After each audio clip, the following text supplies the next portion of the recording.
आम्हाला एखादा कॉफी परीक्षा दिली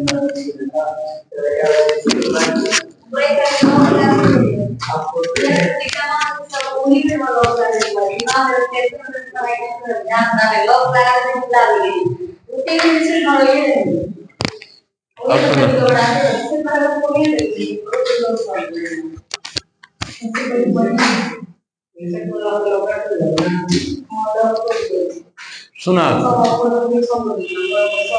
अब शांत हो जाइए।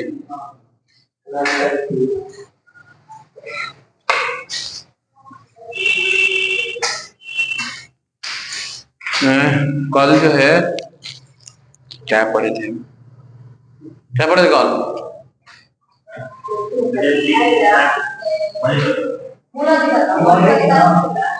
मूल अधिकार अनुच्छेद 14 पढ़ लिए थे। मौलिक कर्तव्य, मूल कर्तव्य दूसरा चीज है। मौलिक अधिकार पढ़ रहे थे जिसमें हम लोग जो है समानता का अधिकार पढ़ रहे थे, असमानता का अधिकार अनुच्छेद जिसका उत्तर 14 को पढ़ रहे थे। 14 पढ़ लिए। समानता का अधिकार 14 न पढ़े, अनुच्छेद 14 से 18 को ना 15 पढ़ेंगे। अनुच्छेद 15, अनुच्छेद 15 शांत हो जाइए। और अनुच्छेद 15 को देखिए। अनुच्छेद 15 कहता है कि जाति,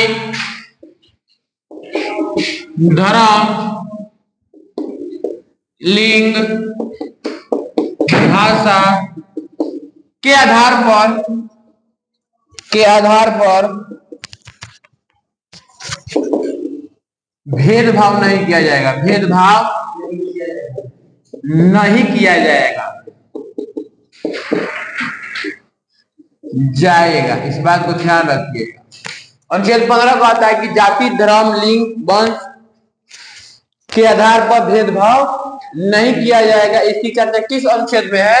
अनुच्छेद 15 में। किस अनुच्छेद में? तो अनुच्छेद 15 में इसके देखने को मिलता है। इसके बाद अनुच्छेद 16 देखिए।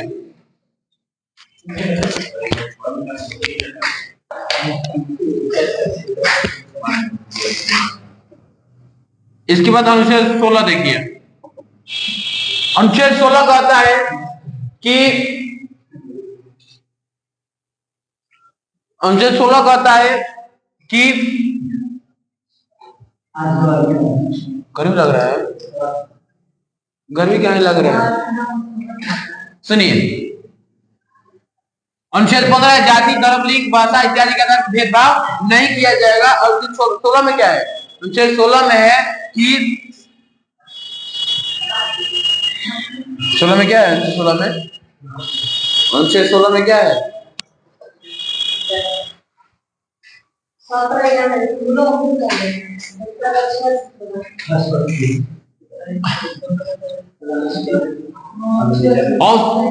अवसर की समानता, अवसर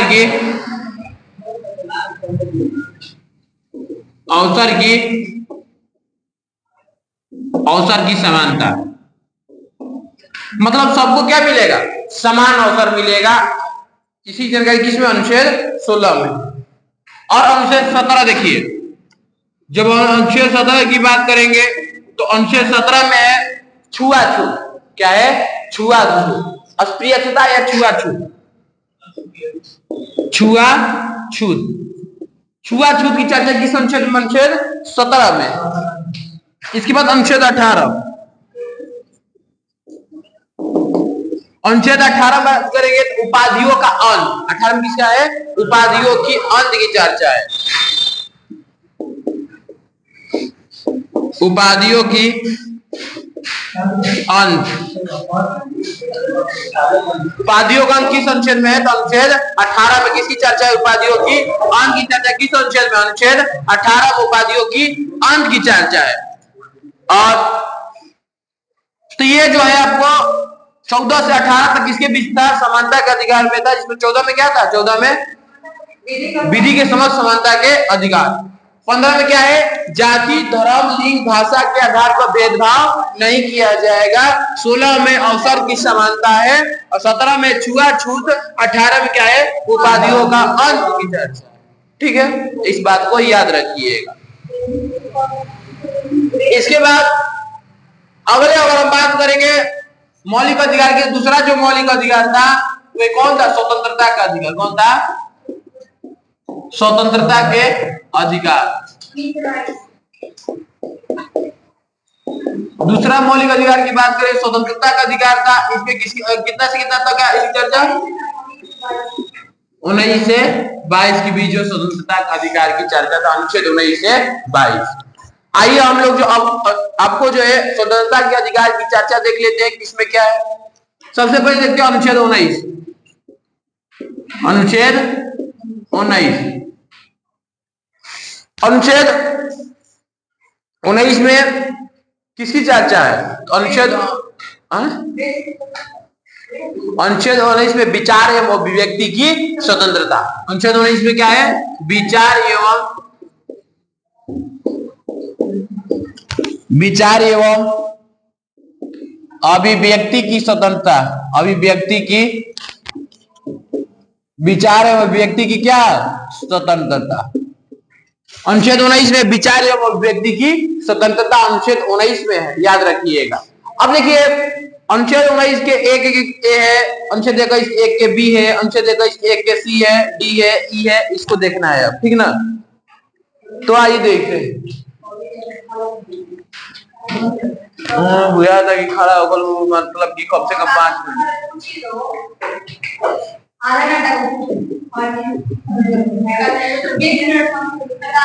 अनुच्छेद 19 के एक के ए, अनुच्छेद 21 के ए, एक के ए, यही ना है वो। अनुच्छेद 19 के एक के ए, पीछे लिखे होंगे उसमें वो। अनुच्छेद 19 के एक के ए में क्या है? तो इसमें जो है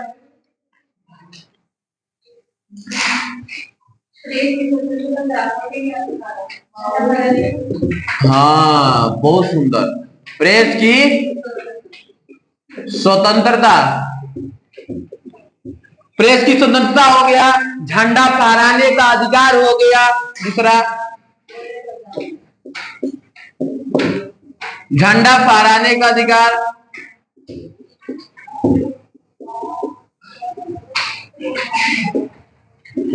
इसके बाद तीसरा याद रखिएगा, बोलने की स्वतंत्रता। बोलने की स्वतंत्रता,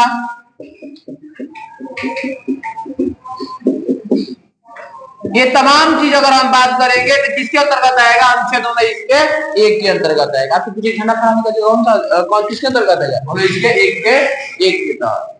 प्रेस की स्वतंत्रता किसके अंतर्गत आएगा? 19 के एक के तहत। और बोलने की स्वतंत्रता बात करेंगे तो अनुच्छेद 21 के एक के तहत ही आता है। ये हो गया आपको 19 के एक के। अब देखेंगे अनुच्छेद 19 के एक के बी। अब इसमें क्या है समझिएगा। देखिए वो कहानी बताते हैं आपको। एक कहानी है, बात सुनो, बात सुनो। ये वो कहानी सुनिएगा। ये वो कहानी है, बहुत अच्छा प्यारा सा कहानी, सुनिएगा। तो उसमें क्या है कि जैसे कुछ व्यक्ति जो है आपस में मिलकर सभा किए। क्या किए? सभा किए। कुछ व्यक्ति आपस में मिलकर क्या किए? सभा किए। और जब सभा किए तो सभा करने के बाद यह निर्णय लिया गया कि हम लोग सभा किए तो कहने को पार्टी बना लिया जाए क्या। तो उन्होंने क्या किया? पार्टी बना लिया। जब पार्टी बना लिया तो उन्होंने यह निर्णय ले लिया कि जब हम पार्टी बना लिए तो थोड़ा क्या काम करते हैं, थोड़ा घूम फिर लेते हैं, पूरे भारत का भ्रमण कर लेते हैं क्या। तो पूरे भारत का भ्रमण करने का उन्होंने जो है निश्चय किया। इसके बाद जब भारत के भ्रमण पर निकले तो इसमें किसी व्यक्ति को जो है वो जगह भाग गया, जिससे जम्मू कश्मीर का जगह भाग गया होगा, कुछ पहाड़ी क्षेत्र। तो वहां गए कि अब यहीं पर क्या करेंगे, रुक जाते हैं, रह जाते हैं। तो वहीं रह गए। तो कौन दिन किराया पर चलिएगा काम नहीं ना, तो जमीन लेना पड़ेगा। तो जमीन रहकर क्या करें, बस गए और जमीन ले लिए। और जमीन लेने के बाद जो रहने लगे तो रहने से नहीं ना हो जाएगा, खाने पीने की व्यवस्था चाहिए। तो क्या करेंगे? व्यापार करेंगे। अब व्यापार भी कैसा करेंगे? वैसा व्यापार करेंगे जो वहां की सरकार ने आपको जो है व्यापार को लेकर क्या किया हो, प्रतिबंध ना लगाया हो। अब बिहार में दारू का व्यापार करिएगा तो आपको कार्रवाई नहीं होगा। बिहार में आप दारू का व्यापार नहीं कर सकते हैं। ये तमाम कारण था, आप याद रखिएगा, ठीक है। आइए अब समझते हैं, वही सब कहानी अब यहाँ पर। अनुच्छेद 19(1) के बी में क्या है? सभा करने का अधिकार, सभा करने का अधिकार, मतलब आप सभा कर सकते बिना किसी हथियार के, कुछ हथियार नहीं, मतलब शांतिपूर्वक सभा करने का आपको अधिकार है। आप हथियार लेकर सभा करिए ना, तुरंत पुलिस पकड़ लेगा। इसके बाद अनुच्छेद 19 के 1 के सी, अगर हम बात करें अनुच्छेद 19 1 के सी की, तो उसमें देखिए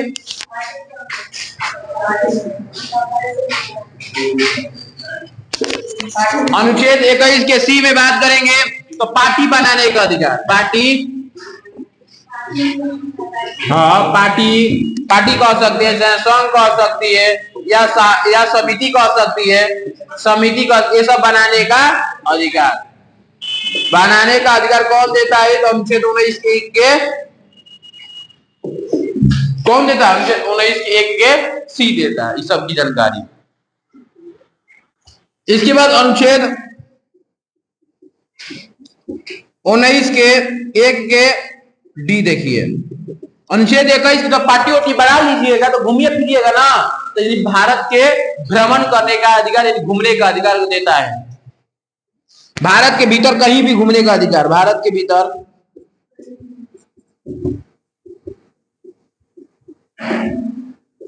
कहीं भी घूमने या बसने का अधिकार, कहीं भी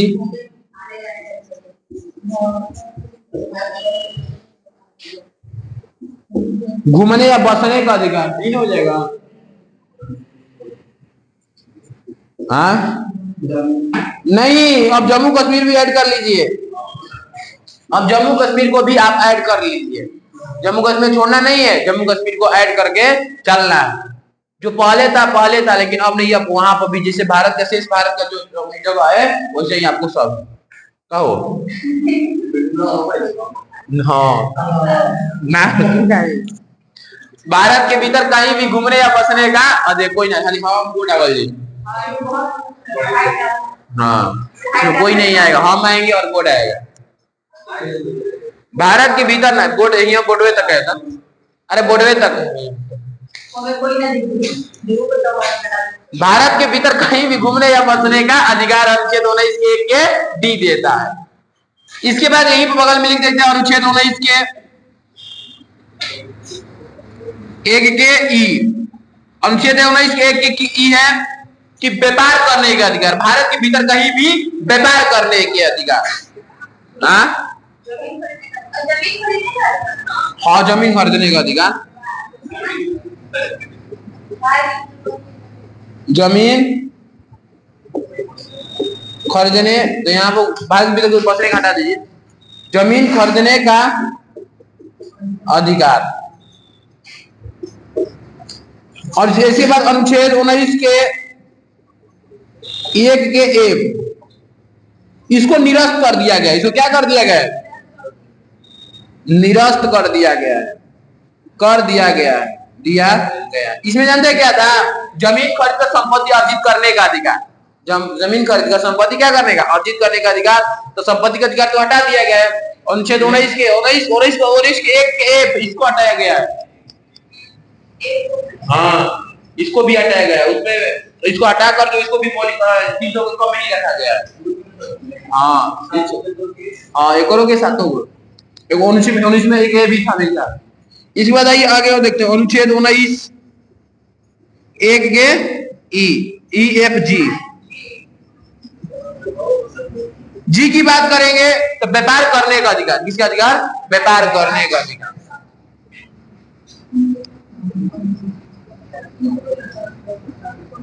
भारत की तरफ कहीं भी व्यापार कर सकते हैं, तो ये सब बात जरूर याद रखिएगा, ठीक है? तो इसको लिख ले,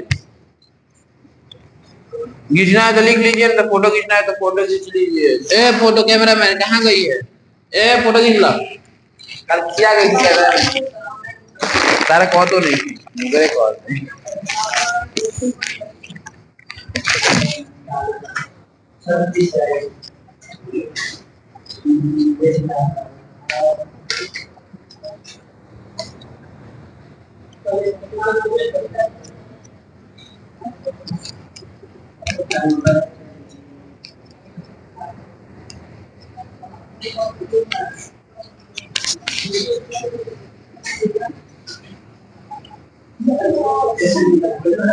ठीक है तो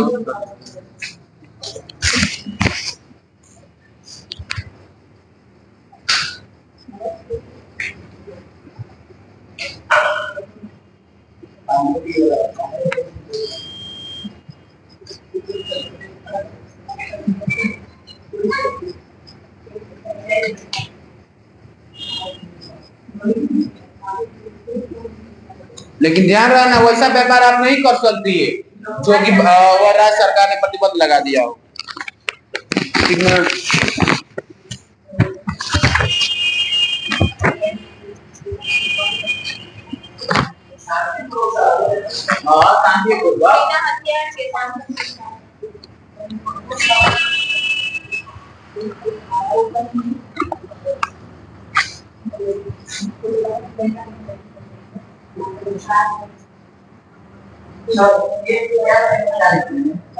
निरस्त कर दिया गया है।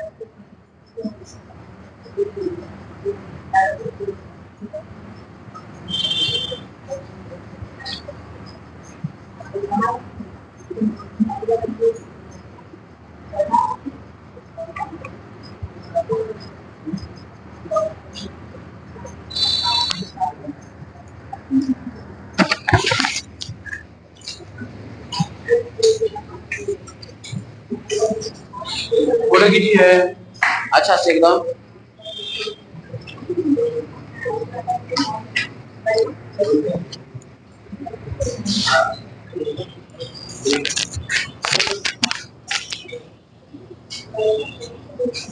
बाहर तो बड़ा मस्त कटेले बड़ा ऐसा ही सिंपल में है।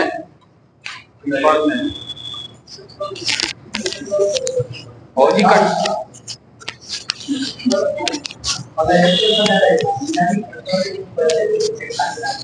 सिंपल डिफल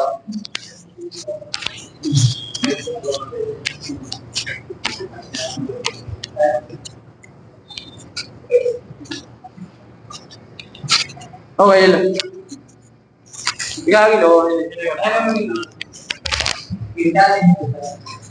अब आइए आगे देखते हैं।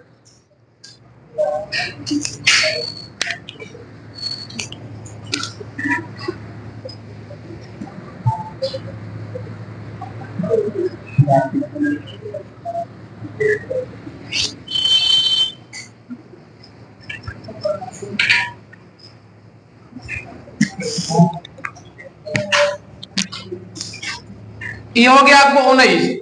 अब देखते हैं स्वतंत्रता का अधिकार 19 से 22 तक चर्चा। 19 देख लिए। अब देखेंगे अनुच्छेद 19। अब देखेंगे सॉरी 20। अब देखेंगे 20 अनुच्छेद 20 समझिएगा। जानती है यहाँ सीधे अनुच्छेद में पूछता है अनुच्छेद 1 में क्या है, अनुच्छेद 12 में क्या है, 13 में क्या है, 14 में क्या है, 15 में क्या है, सीधे तौर पर पूछेगा। आप याद रखिएगा 14 में क्या है, 15 में क्या है, 16 में क्या है, सब सीधे तौर पर आपसे अनुच्छेद पूछता है। अब अनुच्छेद 20 देखिए। 20 की बात करेंगे तो 20 में क्या है, तो 20 में है दोष सिद्धि के विरुद्ध संरक्षण। क्या इसमें दोष सिद्धि के विरुद्ध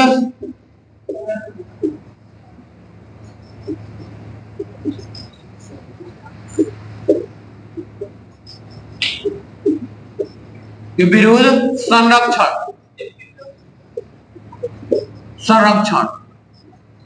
दोष सिद्धि के विरुद्ध संरक्षण। सुनिएगा इसका मतलब क्या हुआ। इसका मतलब यह हुआ कि कोई व्यक्ति अपराध भी करता है ना, उसको भी संरक्षण दिया जाता है। कोई व्यक्ति अपराध भी किया उसको भी क्या दिया जाता है, संरक्षण दिया जाता है। तो इसकी चर्चा किसमें, अनुच्छेद 20 में। दोष भी किया उसको संरक्षण भी दिया गया, मतलब अपराध भी किया गया और उसे संरक्षण दिया गया। ठीक है, तो इसमें क्या क्या है समझिएगा। पहला क्या होता है, अगर कोई व्यक्ति ने कोई घटना का अंजाम दिया है, अगर किसी व्यक्ति ने कोई घटना का अंजाम दिया है उस व्यक्ति को जो है वह जिस समय घटना का अंजाम दिया है उस समय के अनुरूप ही उन्हें सजा दिया जाए। कहने का मतलब यह है कि अगर कोई व्यक्ति जो है 2005 में कोई घटना का अंजाम दिया है और उसे आज 2025 में सजा सुनाया गया, तो उसे जो है घटना का उसे जो सजा सुनाया गया होगा किसके अनुरूप सजा सुनाया होगा? 2005 के अनुरूप उसे सजा सुनाया गया। अगर किसी व्यक्ति ने 2005 में सजा कोई घटना का अंजाम दिया, उन्हें सजा भी किसके अनुसार दिया जाएगा सजा? तो 2005 में जो कानून बनाया हुआ उस सजा के लिए उसके कानून के तहत उसे क्या दिया जाएगा? सजा दिया जाएगा। इसमें चर्चा है अनुच्छेद 20 के 1 में, यानी 1 नंबर पे याद रखिएगा। क्या है कि जिस समय किसी व्यक्ति ने घटना का अंजाम दिया, जिस समय किसी व्यक्ति ने घटना का अंजाम दिया हो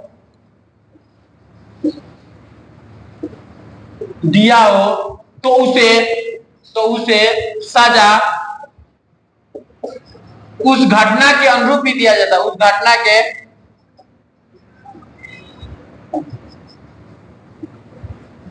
उसे सजा उस घटना नहीं उसे अंजाम दिया तो उसे सजा जो उस समय के कानून के अनुसार दिया जाता है। सजा जो उस समय कानून के अनुसार दिया जाता है। देख लो कितना आराम से आई है। जिस समय किसी व्यक्ति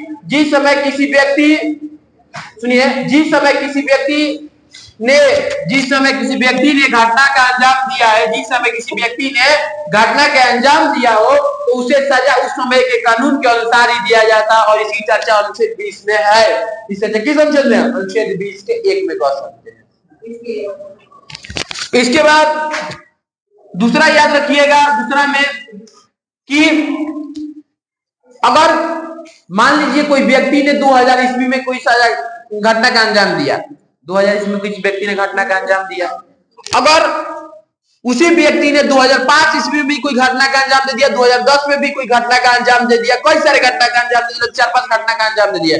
कभी उसने बलात्कार किया, कभी उसने किसी को मार दिया, कभी उसने चोरी किया। ये सब घटनाओं के लिए केवल एक सजा दिया है। सभी घटनाओं के लिए कितने सजा दिया जाएगा? केवल और केवल एक सजा दिया जाएगा। और इसकी चर्चा अनुच्छेद 20 में। अब कितना भी घटना करिए, कितना भी घटना का अंजाम दीजिए, कोई भी अपराध करिए, कितना भी अपराध कीजिए, लेकिन आपको जो सजा दिया जाएगा केवल और केवल एक घटना के लिए, एक जो घटना का अंजाम दिए उसके अनुसार। इना की दो केस नहीं बनाया जाएगा, केवल एक केस चलेगा आपके ऊपर। सबको मिलाकर एक केस कर दिया जाएगा।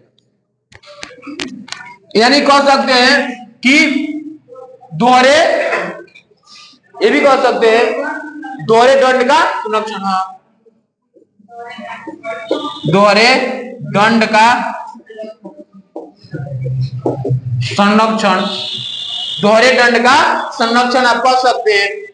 तीसरा में क्या है कि किसी व्यक्ति को जो है अपने खिलाफ गवाही देने के लिए बाध्य नहीं किया जाएगा।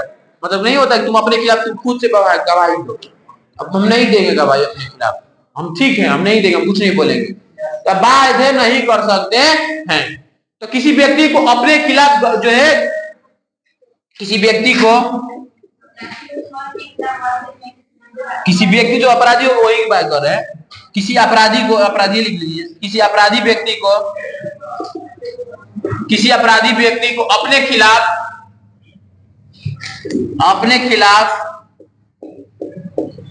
गवाही देने के लिए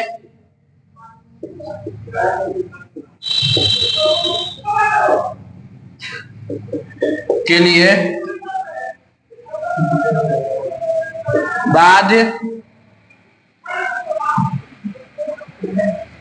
नहीं किया जा सकता है, नहीं किया जा सकता है। मान लीजिए आपको पुलिस पकड़ ली और पुलिस पकड़ कहीं गवाही तो तुम खुद अपने से कोर्ट में बरियारी कहा गया, लेकिन आपको ये नहीं देंगे, हम संविधान को अधिकार दिया अपने खिलाफ गवाही देने के लिए, हम नहीं दे सकते, बात नहीं कर सकते, आप बरियारी नहीं कर सकते, मेरा मन करेगा देंगे, नहीं मन करता नहीं देंगे।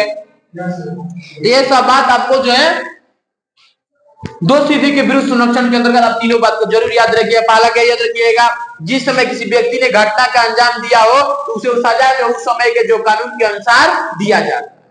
दोहरे दंड का संरक्षण है। तीसरा यह कि किसी भी अपराधी व्यक्ति को अपने खिलाफ गवाही देने के लिए बाध्य नहीं किया जा सकता। अपने खिलाफ गवाही देने के लिए बाध्य नहीं किया जा सकता है, इस बात को याद रखिए। देखिए कितना बड़ा संविधान है। अब अपराध भी करते हैं तो उसके भी संरक्षण है। ये तो सर पुलिस मार्फत के हाँ आगे बताते हैं। अभी गिरफ्तारी की सुरक्षा नहीं बताया ना, वो बताते हैं समझ में। अगर आप इसको समझ जाइएगा ना, वो लेडी ऐसा होता है वो पढ़ा लिखा साबित कर देगा। तो ये बात याद रखिएगा। अब आगे देखते हैं।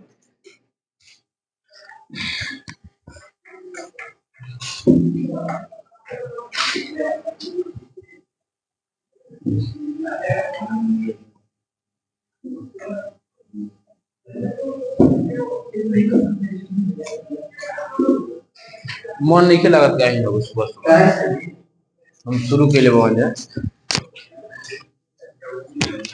लेकिन मन ना लगेला ना सुबह सुबह को महू तो दूसरा को हो जा। अच्छा अनुच्छेद 21 दिखाओ। अनुच्छेद 21 अगर हम बात करेंगे अनुच्छेद 21 की, अनुच्छेद 21 में क्या है? प्राण एवं दैहिक स्वतंत्रता। याद रखिए क्या इसमें? प्राण एवं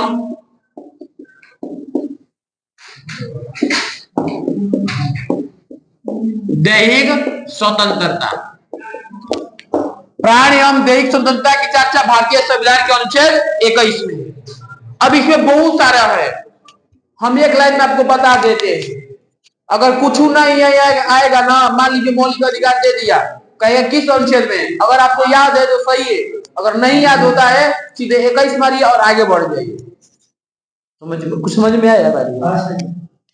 अगर आपको मौलिक अधिकार 12 से 35 तक याद है तो सही है, अगर नहीं याद है, कहीं घबरा गए बीच में, आप 21 मारिए और आगे निकल जाइए। अब इसका मतलब ये हुआ कि इसमें इतना मौलिक अधिकार दिया गया है, सोने के लिए, जागने के लिए, बैठने के लिए, घूमने के लिए, विदेश बोलने के लिए, सर बोले नहीं, चुप रहना, चुप रहने के लिए,